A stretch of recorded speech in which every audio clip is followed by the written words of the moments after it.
저는 경기도 광주에서 왔고요. 한소굴 장애인 지역생활센터 센터장을 맡고 있는 한동식이라고 합니다. 먼저 주제 발표해 주신 우리 전구은 교수님과 6분의 토론자분 얘기 잘 들었고요. 또 플로어에서 얘기해 주신 분들 말씀 잘 들었습니다. 굉장히 공감되는 내용들이 굉장히 많았고 저도 동의하는 부분들이 굉장히 좀 많이 여러 부분이 있는데, 장애인들을 고용하지 않음으로 인해서 발생되는 여러 가지 제 비용들을 우리 정부에서 부담하겠다는 게 아니라 기업에 부담을 시키겠다는 게 가장 중요한 목표거든요.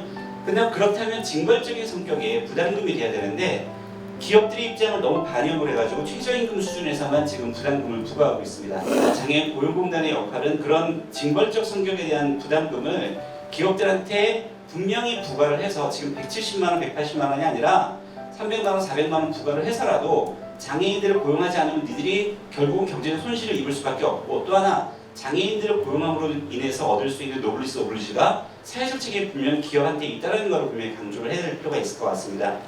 그리고 지방정부의 역할, 특히 우리 경기도의 역할, 굉장히 좀 저는 두세 가지를 말씀드리고 싶은데, 첫 번째는 아까도 정성섭 팀장님께서 말씀하셨던 것처럼 보건복지부와 고용노동부의 섹터, 그러니까 그 부정한 칸막이 문제 때문에, 그러니까 정보가 공유가 되지 않는 것도 문제가 있고, 또 고용하고자 하는 대상에 대한 정보 또는 어떤 식으로 일자리가 진행되고 있는지에 대한 이 소통이 지금 부재가 되는 부분도 굉장히 문제가 있다고 보여집니다.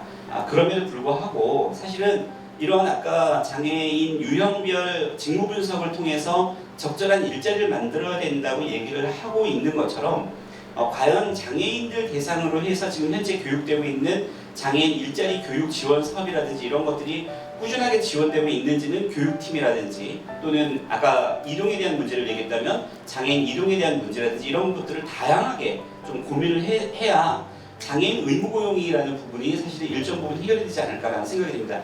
그러함으로 사실은 제가 지난번에도 제안을 했던 것처럼 이진영 교사님 직속위원회로 장애인 정책특별위원회를 만들든지 이렇게 해주셨으면 좋겠는데, 그게 현실적으로 힘들다라고 한다면 경기도 장애인 일자리 안정위원회라도 만들어서 각 지역에서 이렇게 좋은 일자리들이 있습니다라는 거에 대한 소통을 좀 하시면서 그런 것들을 주경정부에서 받아들여서 31개씩을 다시 뿌려주는 이런 연계 사업을 좀 고민해 주셨으면 좋겠습니다. 장애인들이 직접적으로 지역사회에서 나와서 활동할 수 있는 일자리가 여러 개 있다 하더라도 실제 아까 7, 80%가 고용됐다가 다시 돌아온다고 하죠.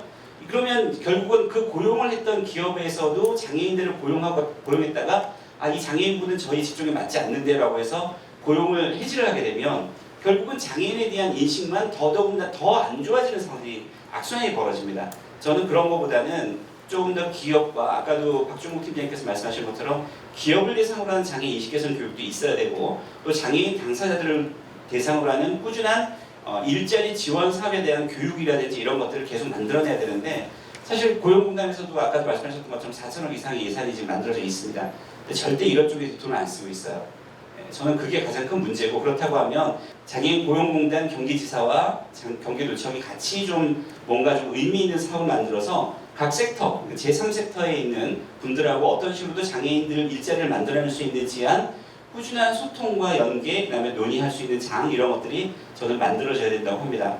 제가 좀 문제 지적을 하고 싶은 건 딱 한 가지가 있어요. 경기도에서도 장애인 복지발전 5개년 계획 세우고, 보건복지부에서 장애인 복지발전 5개년 계획 세우고, 각 부서별로도 5개년 계획 세웁니다. 근데 계획 세우고 난 다음에 그게 제대로 시행됐는지, 이행되고 있는지, 그거에 대한 모니터링이나 평가는 전혀 이루어지지 않고 있어요. 그러다 보니 5년 전에 했던 계획을 또 지금 현재 다시 하겠다라고 얘기를 선언적으로 하고 있는 경우들이 굉장히 많이 있습니다.